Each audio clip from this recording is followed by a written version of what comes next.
Ang perang hulog sa Palawan, pinatalo ko sa sabungan. Ay, ikaw wala.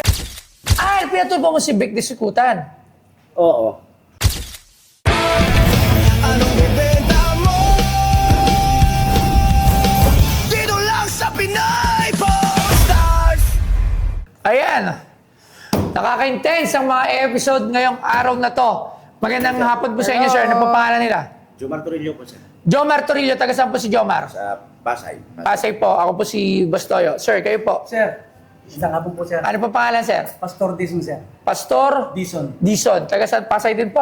Sige po, sir. Taga-imus po, sir. Oo, taga Imus. Cavite. Cavite nyo. Saan kami, sir? Magpisan. Ano po sadya nyo dito sa amin ngayon? Mayroon kami ibinta, sir, na parang Antique, sige. Oh, madami yan to. Kaya handang-handa na yung lamesa natin dito sa mga ganyang... galing pa to sa US BB, sir.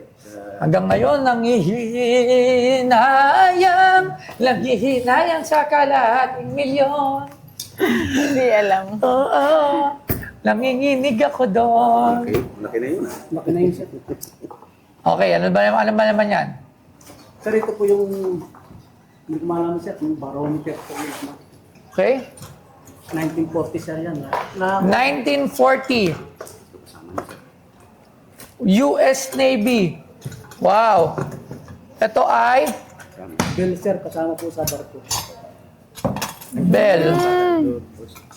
Sinasabi po, sir, na ganyan. Mga crew, sir, pagkakakain na, binabating-ting, sir, ng ano. Paano po?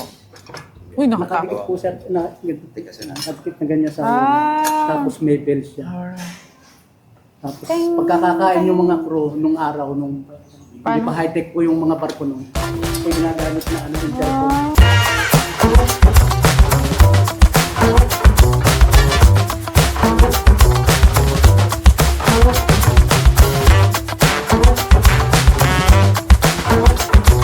Alam mo ba, ang antigong barometer at barograph ay mga instrumentong ginagamit noon upang sukatin at i-record ang presyo ng hangin bilang gabay sa pagbabago ng panahon. Karaniwan itong ginagamit noong late 1800s hanggang early 1900s sa mga barko, observatoryo at mga weather station. Isa itong mahalagang piraso ng kasaysayan na nagpapakita ng sinaunang agham at teknolohiya.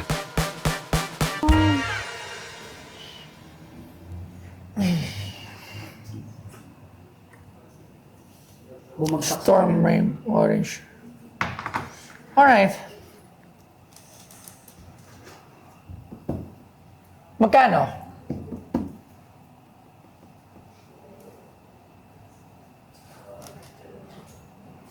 $300, sir. 300,000? Alright. Tawag tayo. 300. So, tawag tayo ng expert para dito, ha? Sir Angelo Hello. Bernardo? Okay.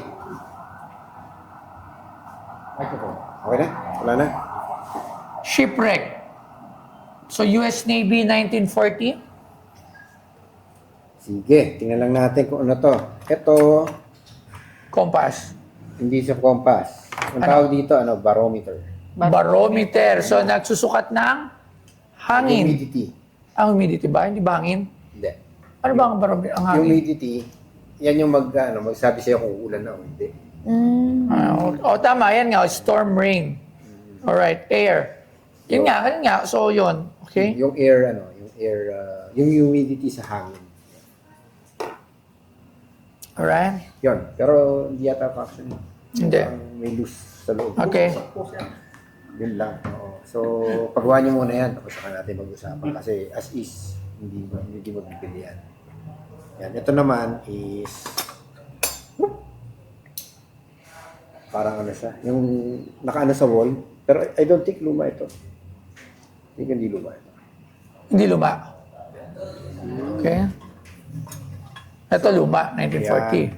Ito naman, US Navy. Na? World War II to. Na US Navy na. World War II. Oo. Ito yung... Sir Arman, halika to.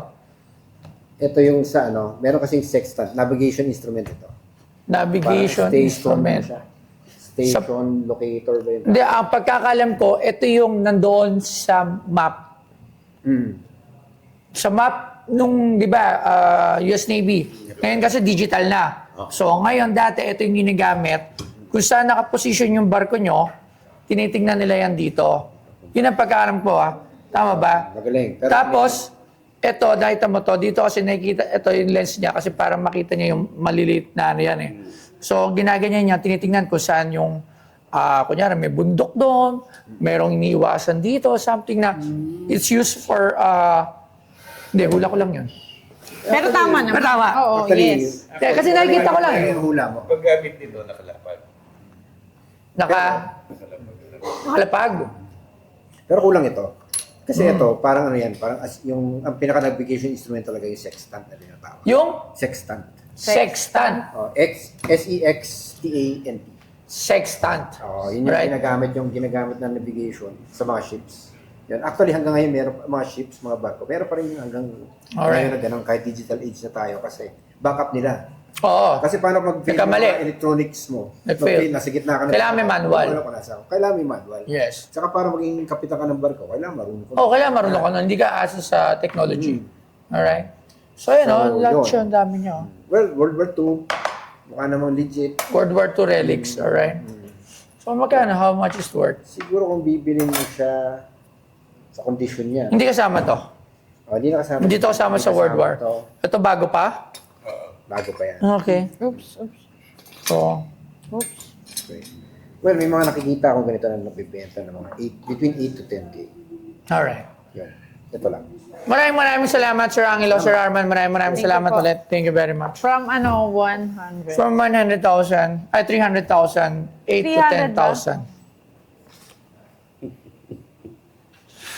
So, Yung pisang ko, siyang nag-compose nung manok na pula. Siya original. Manok na pula. manok na pula, yung sakto-sakto, Los Sabongeros. Baka ikaw din na may... Baka kasama ka doon, ha? Hindi naman ako nag-ano. Ginawa ko lang yun. Sige, ano yung lyrics niyan? Yung napadaan sa sabungan, may nagsisigawan. Nung aking tingnan, manok na pula. Akala mukhang ko si ano. matapang. Ang pera ni Mrs. na dapat ay ihulog ko sana sa Palawan. Aking pinusta sa manok na pula. Mukhang tatama yang nagsimulang salpukan. Manok na pula, biglang Galing. binamaan. Nagewang-gewang, sa isang iglap lang ako'y kinabahan. Hindi nakatayo, patay na puruhan. Ang perang hulog sa Palawan, pinatalo ko sa sabungan. Ay, ikaw pala yun. Ba't mo inimbento yan? Natalo ka. Hindi. Ano, hindi. Akala ko si Vic Hindi, ako yun. Di ba nagpatulguan Di Kasutan. Pinatulpo mo si Vic Disikutan. Oo. Di ba siya yun? Hindi, okay lang, okay lang. Okay lang Mabait yun. naman yun. So, Pero alam ko ang manok na pula is si Vic Si Vic ang Kasutan. kumanta. Pero Ako nagsulat na rin. May kanta din ako, nagiging 1.5 million ng views sa akin yun eh. Okay. tapos ginaya niya. Kinupyan niya kasi hindi niya malaman kung sino ang original. Pero lyrics, Akin, ako talagang gumawa. so yung kinanta ni Papa Vic, lyrics mo rin. Akin pa rin. May pinalitan lang sa Yung manok ibig na sabihin, pula. yung buto-buto, yung bigkas ko doon tulan, Ilonggo version. Ginawa niya buto. Yun, actually, Kasi Cebuano. Oo. doon ko Yung siya tinagalog niya. unang napakinggan.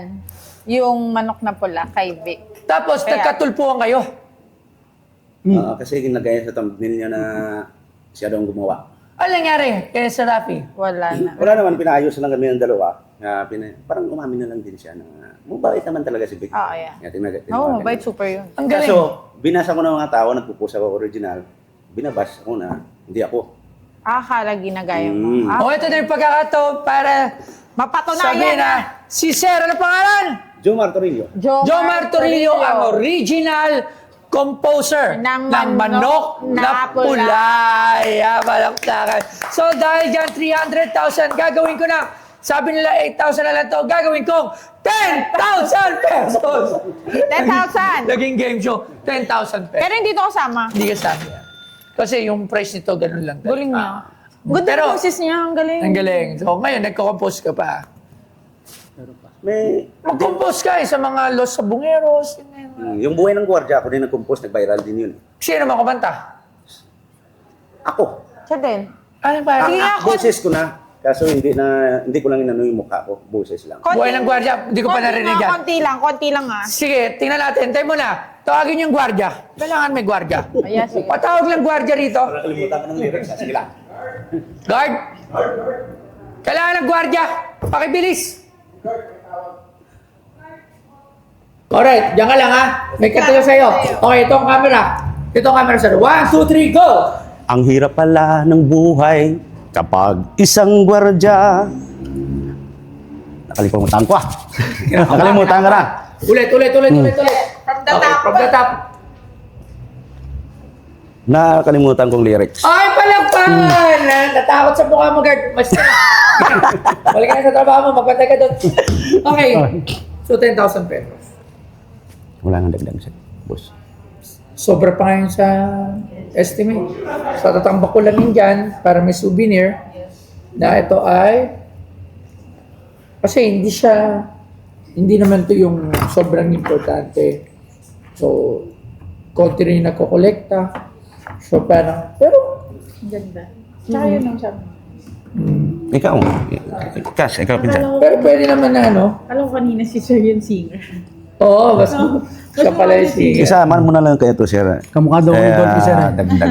Ayun nga, mukha ko lang ni Dolphy, sir. Oo, si Banayad Whiskey pala to, ha? Hindi, ako, 10,000 lang dahil sinatuwa talaga ako. Pero yung value sa mga 8,000 lang to. Iwan na lang namin to, sir, dagdag. Kahit 2,000. 10,000 nga, oh. Dalawang libo na. lahat. Hindi, kahit kung ito na lang. Hindi. Kasi parang natamad lang yung magdala nito eh. Oh, 10,000, okay na yun. Manok na pula, Sir Dolphy, maraming salamat. Ano, iwan mo na to. Ay, kanila na yan. Okay na. Okay, bye-bye tila. Thank you, sir. Maraming Salamat, salamat. boss. Salamat po, thank you po. Nagpapasalamat pala ako kay Boss Toyo na kahit pa paano na bili niya yung dinala namin na sabagay, tama din naman sa presyo kahit malayo na bili niya ng buti nga nabili pa niya. Akala namin basura na yun eh. Salamat, Boss Toyo. Salamat.